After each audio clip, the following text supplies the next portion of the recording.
বিকাশ রঞ্জন ভট্টাচার্য যা আইনিভাবে high court supreme কোর্টে থাপ্পড় খেয়েছে সেটা কেউ খেয়েছে? বিকাশ রঞ্জন ভট্টাচার্য তো নিজে যে বছর ওই লয়ের পরীক্ষায় গণটোকাটুকি হয়েছিল সেইবার তো ল পাস করেছে, এই জন্য তো 10টা কেসের মধ্যে 9টা কেস হারে। তৃণমূলে কেউ ছাত্র নেই। মনোজিৎ মিশ্র মডেল চালিয়েছে, মেয়েদেরকে ক্লাসরুমে কলেজের ইউনিয়ন রুমে রেপ করেছে।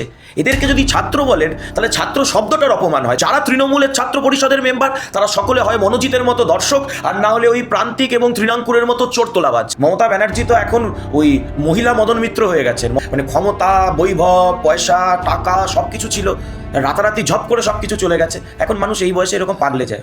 মামলা, হামলা, গামলা যা করবে করুক, তৃণমূলটাকে আর বাঁচানো যাবে না। আলটিমেট স্থান হচ্ছে তৃণমূলের রাজনৈতিকভাবে কবরস্থান। বিকাশ রঞ্জন ভট্টাচার্যদের ওই গরুর মাংস খেয়ে ধর্মনিরপেক্ষতা প্রমাণ, ওইটাই ওকে করতে বলুন। অভিষেক বন্দ্যোপাধ্যায়ের করা মামলা, 20 জন সাংসদ তৃণমূলের লোগো থেকে জিতে এনসিপিতে গেছিলেন, তাদের এবার সুপ্রিম নোটিশ ধরালো সুপ্রিম কোর্ট। কীভাবে দেখছো বিষয়টা? তৃণমূল দলটার দেহদান হয়ে গেছে। তৃণমূল এখন ছিন্নমূল, তৃণমূল বলে কিছু নেই।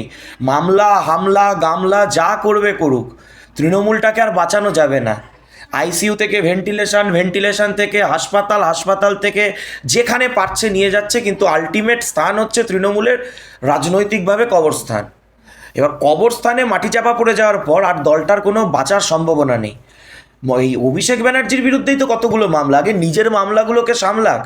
নিজের মামলা সামলাতে পারছে না, অন্যের বিরুদ্ধে মামলা করছে, দলটাই উঠে গেছে। তার আবার বড় বড় কথা। অন্যদিকে আবার বামেরা বলছে যে এখানে বিজেপির ক্ষতি হলো, বিজেপি যেহেতু সাংসদ পাচ্ছিল এখানে বিজেপির ক্ষতি হলো যদি এই সাংসদদের বিজেপিতে যোগ দিতে না হয়। বামেদের এত চিন্তা করতে বারণ করুন না, ওদেরকে বলুন ওরা 0 থেকে 1 হয়েছে, তাও একটা মুসলমান অধ্যুষিত সিট থেকে জিতেছে, ওদের ওই মুস্তাফিজুর রান্না, তো ওই অঙ্ক ওরা করুক। মুসলমান ভোট নিয়ে এখন টানাটানি করুক, কে মুসলমান ভোটটা পাবে। আমাদের চিন্তা করতে হবে না। 2,92,00,000 মানুষের নিঃশর্ত সমর্থন, অপার ভালোবাসা দিয়ে ভারতীয় জনতা পার্টি এবার সরকারে এসেছে। সিপিএমের এত চিন্তা নেই, সিপিএমের সাংসদও নেই, বিধায়কও নেই, কিচ্ছু নেই, ওদের এত চিন্তা কিসের? ভারতীয় জনতা পার্টির সরকার বিগত 12 বছর ধরে দেশের মধ্যে রয়েছে, পশ্চিমবঙ্গে এসেছে, এবং এখনও 100 বছর দেশে এবং রাজ্যে বিজেপির সরকার থাকবে। ওই চিয়ার লিডারের মতো সিপিএমের নেতারা ওই বাউন্ডারি লাইনের বাইরে দাঁড়িয়ে ওই নাচবেই, ডাফলি বাজাক আর নাচুক, এটাই ওদের কাজ, বাদ বাকি কিছু চিন্তা করতে হবে না। কিন্তু আবার অন্যদিকে মমতা বন্দ্যোপাধ্যায় তিনি কাল ফেসবুক লাইভে এলেন ঠিক এই সময়, এসে বলছেন বিজেপিকে তিনি সন্ন্যাস নিতে পাঠাবেন। উনি তো নিজেই সন্ন্যাসে চলে গেছেন। তিনি মমতা ব্যানার্জিকে আপনি কোথাও খুঁজে পাচ্ছেন? মমতা ব্যানার্জি তো এখন ওই মহিলা মদন মিত্র হয়ে গেছেন। মদন মিত্র যেমন রাত্রিবেলায় লাইভে আসেন, মমতা ব্যানার্জিও এখন ওই অপরাহ্ন লাইভ বলে একটা নতুন সিরিয়াল খুলেছেন, যেখানে উনি ওই পিসিমণির রোল পালনটা করছেন, এবং নিজেই ডাইরেক্টর, নিজেই প্রডিউসার, নিজেই ক্যামেরাম্যান, নিজেই অভিনেতা, নিজেই খলনায়ক, সব কিছুই তিনি নিজের মতো বকবক বড়বড় করে কী সব বলেন, মাথা নেই, মুন্ডু নেই, কিচ্ছু নেই, হয়ে যায় হতাশায়। এই বয়সে এই ধরনের হয়, মানে ক্ষমতা, বৈভব, পয়সা, টাকা সব কিছু ছিল, রাতারাতি ঝপ করে সব কিছু চলে গেছে। এখন মানুষ এই বয়সে এরকম পাগলে যায়। নাকি তিনি আবার রাজনীতিতে ফেরার চেষ্টা করছেন, ফিরতে পারবেন তিনি? কোথায়, কোন রাজনীতিতে? ভারতের রাজনীতিতে ফিরতে পারবেন না। এখন খালেদা জিয়া মারা গেছেন, খালেদা জিয়ার জায়গাটা যদি উনি রিপ্লেসমেন্ট হিসেবে বাংলাদেশে চলে যান, বলবেন আমরা চাঁদা তুলে ওনার জন্য বাংলাদেশের একটা টিকিট বুক করে দিতে পারি, ওখানে গিয়ে উনি রাজনীতি করতে পারেন। পশ্চিমবঙ্গের মধ্যে মমতা ব্যানার্জির রাজনৈতিক কেরিয়ার শেষ, finished. Trinamool finished, Mamata Banerjee finished. Mamata ব্যানার্জির আর কোনো ভবিষ্যৎ থাকতে পারে না রাজনৈতিকভাবে। হ্যাঁ, এইবার অন্য কিছু উনি করবেন, নাটক, অভিনয়, গান গাওয়া ইত্যাদি, সেটা উনি করতেই পারেন।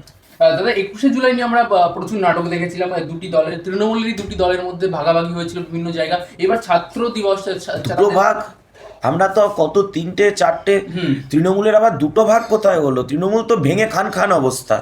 কেউ দিল্লিতে এক ধরনের তৃণমূল, কেউ কালীঘাট তৃণমূল, কেউ বালুরঘাট তৃণমূল, কেউ নিমতলা ঘাট তৃণমূল। তো তৃণমূলের আবার দুভাগ কি? তৃণমূল এখন ভাগে ভাগে আক্রান্ত। তৃণমূলের মধ্যে এখন দুটো ভাগ নয়, এখন 10-15টা ভাগ হবে, অপেক্ষা করুন। এই তৃণমূলের ছাত্র পরিষদ, তৃণমূলের ছাত্ররা, মমতা বন্দ্যোপাধ্যায় বলতেন ছাত্ররাই আমার সম্পদ, এরাই ভবিষ্যতের রাজনীতি। এবার এই ছাত্রদেরও তো দুটি ভাগ হয়ে গেল বর্তমান পর্যন্ত, এই ভবিষ্যতে কি হবে বলা যাচ্ছে না, কিভাবে দেখছো? এদের মধ্যে কে ছাত্র? আজকে যারা তৃণমূল ছাত্র পরিষদের সেই চটি চাটা বা বালিশ চাটা যেই তৃণমূল হোক না কেন, কে ছাত্র বলুন তো? কোহিনূর ছাত্র, সুদীপ রাহা ছাত্র, প্রিয়াঙ্কা ছাত্র, কে ছাত্র? এরা কবে ছাত্র রাজনীতি করেছে? এরা বড় বড় যাদের গত বছর 25 সালের ছাত্র সমাবেশের মঞ্চে দেখেছেন, আজকে কারুর বুকের পাটা রয়েছে যে রাস্তায় নেমে একটা ছাত্র আন্দোলন করতে? এরা ছাত্র নয়, এরা ছাত্র নামের কলঙ্ক ছিল, তোলাবাজ ছিল। ছাত্র রাজনীতি করে ওই যে সুরেন্দ্রনাথ কলেজে দেখেছিলেন না, ওই উই পোকায় খাওয়া টাকার ব্যাগ, এই টাকার ব্যাগের রাজনীতি এরা করতো। এরা কবে ছাত্র?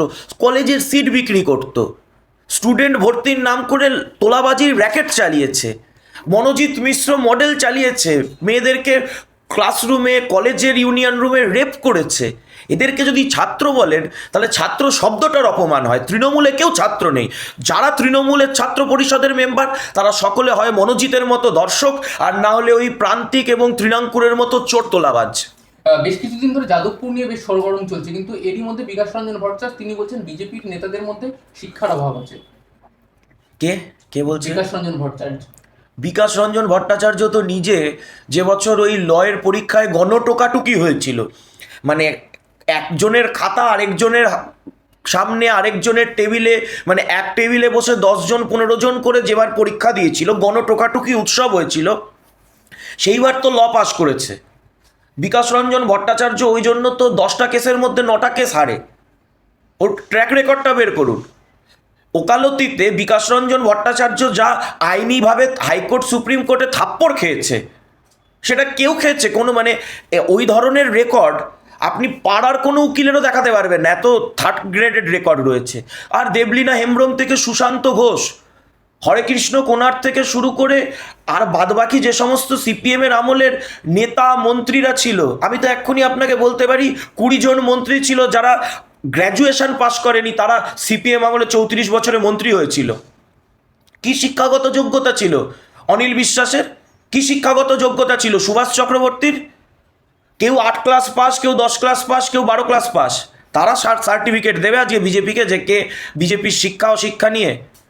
ওই বিকাশ রঞ্জন ভট্টাচার্যদের ওই গরুর মাংস খেয়ে ধর্মনিরপেক্ষতা প্রমাণ, ওইটাই ওকে করতে বলুন। আর কেস তৃণমূলের যত চোর তোলাবাজ রয়েছে দেবরাজের মতো, তাদের হয়ে কেস লড়ে নিজের ঘর সংসার চালাতে বলুন, চোরেদের হয়ে মামলা করতে বলুন, বাদবাকি শিক্ষা নিয়ে জ্ঞান দিতে বারণ করুন। একটা শেষ প্রশ্ন, সামনেই পৌরসভা নির্বাচন আসছে, এইখানে তৃণমূল কি একটা সিট পেলেও পেতে পারে, নাকি এবার সম্পূর্ণ সরে যাবে? তৃণমূল একটা রাজনৈতিক জীবন্ত জীবাশ্মের নাম। পশ্চিমবঙ্গের বুকে সিটু, পশ্চিমবঙ্গের বুকে এসইউসিআই, পশ্চিমবঙ্গের বুকে মানে বহুজন সমাজ পার্টি, পশ্চিমবঙ্গের বুকে শিবসেনা, এরা আসন পেতে পারে। ওই তামিলনাড়ু থেকে কোনো দল এসে, মিজোরাম থেকে কোনো দল এসে তারা ঠিক সিট পেতে পারে, কিন্তু বাংলার মানুষ তৃণমূল কংগ্রেসকে শনি পুজোর কমিটির চেয়ারম্যানের পোস্টেও আর ভোট দেবে না, পাড়ার শনি পুজোর কমিটির মেম্বার পদেও আর ভোট পাবে না তৃণমূল কংগ্রেস। কাউন্সিলর তো বাদ দিন, মমতা ব্যানার্জিকে বলুন দম থাকলে 73 নম্বর ওয়ার্ড নিজের পাড়া নিজের বুথ থেকে ভোটে লড়তে। যদি দম থাকে তাহলে মমতা ব্যানার্জি নিজের পাড়ার বুথে পৌরসভা ভোটে দাঁড়িয়ে জামানত বাজেয়াপ্তটা যদি না হয়, জামানত রক্ষা করতে বলুন মমতা ব্যানার্জিকে। ওর জামানত বাজেয়াপ্ত হবে পৌরসভা ভোটে। বাকিদের কথা তো ছেড়েই দিলাম, মমতা ব্যানার্জি দাঁড়ালেও তৃণমূল কংগ্রেস কলকাতা কর্পোরেশনে খাতা খুলতে পারবে না। এই কথাটা যেদিন নির্বাচনের রেজাল্ট হবে সেদিন মিলিয়ে নেবেন।